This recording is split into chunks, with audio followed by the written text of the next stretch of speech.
26 মধ্য ফেব্রুয়ারির মধ্যে ইনশাআল্লাহ জাতীয় নির্বাচন অনুষ্ঠিত হবে এবং গতকালকেও প্রধান উপদেষ্টা ভাষণে ওটা আবার পুনর্ব্যক্ত করেছেন। আমি একজন রাজনীতি কর্মী হিসাবে মনে করি ওনার এই বক্তব্য এবং ওনার এই বারবার বলা নির্বাচন কমিশনের উদ্যোগ সব কিছু মিলিয়ে দেশবাসী আশা করে যে আমরা মধ্য ফেব্রুয়ারির মধ্যেই 26 মধ্য ফেব্রুয়ারির মধ্যেই একটি জাতীয় নির্বাচন পাব, যে নির্বাচনটা হবে অবাধ, সুষ্ঠু, নিরপেক্ষ, অংশগ্রহণমূলক, যেখানে আমার ভোট আমি দেব, যাকে খুশি তাকে দেব, সেই পরিবেশ পরিস্থিতি নিশ্চিত হবে। আর এই লক্ষ্যেই আমরা আজকে ধানের শীষের পক্ষ থেকে বাংলাদেশ জাতীয়তাবাদী দলের একজন সম্ভাব্য প্রার্থী হিসাবে দল যে ঘোষণা দিয়েছেন, সেজন্য আমি আমার দলের চেয়ারম্যান দেশনেত্রী বেগম খালেদা জিয়া, ভারপ্রাপ্ত চেয়ারম্যান জনাব তারেক রহমান সহ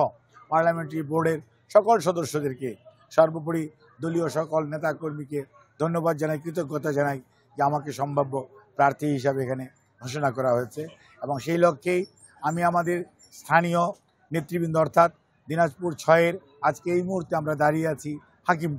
হাকিমপুর উপজেলা এবং পৌরসভার জাতীয়তাবাদী দলের সকল স্তরের নেতা এবং কর্মীগণ এবং অঙ্গ সহযোগী সংগঠনের সকল নেতাকর্মীদেরকে সাথে নিয়ে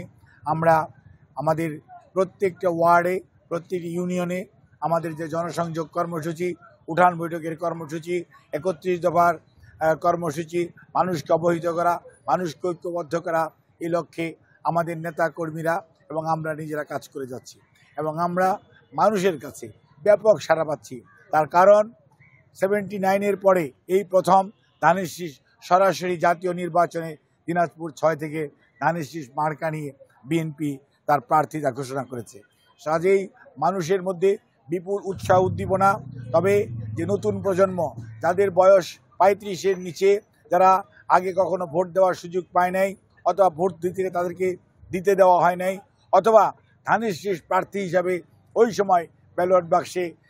ব্যালট পেপারে তারা নির্বাচনে অংশগ্রহণ করে নাই ফ্যাসিস্ট সরকারের সময়। কাজেই সেই ভোটারদেরকে কিভাবে শহীদ জিয়া, খালেদা জিয়া, তারেক রহমান এবং 31 দফার আদর্শের প্রতি এবং কর্মসূচির প্রতি তাদেরকে আকৃষ্ট করা যায়, ঐক্যবদ্ধ করা যায়, সেই চ্যালেঞ্জ নিয়েই আমাদের নেতা কর্মী প্রতিটি ঘরে ঘরে, প্রতিটি বাড়িতে বাড়িতে এবং প্রতিটি ওয়ার্ডে, প্রতিটি ইউনিয়নে তারা কাজ করছে। এবং আমি খুবই আশাবাদী ইনশাআল্লাহ আগামী দিনে জাতীয় নির্বাচনে এখান থেকে, এই হাকিমপুর থেকে ধানের শীষ জনগণের ভালোবাসা নিয়ে, জনসমর্থন নিয়ে সামনের দিকে এগিয়ে যাবে বলে আমি বিশ্বাস করি। আর উন্নয়নের কথা বললেন, বাংলাদেশ জাতীয়তাবাদী দল সব সময় উন্নয়নে বিশ্বাস করে। এই দিনাজপুরের যত উন্নয়ন হয়েছে, আপনি হাজী দানেশ বলেন, আর আপনি শিক্ষা বোর্ড বলেন, মেডিকেল কলেজ বলেন, প্রত্যেকটার সাথে জড়িত রয়েছে একটি নাম, বেগম খালেদা জিয়া, বাংলাদেশ জাতীয়তাবাদী দল, শহীদ জিয়াউর রহমান। কাজেই বিএনপি উন্নয়ন, জনগণের ভাগ্য বদলে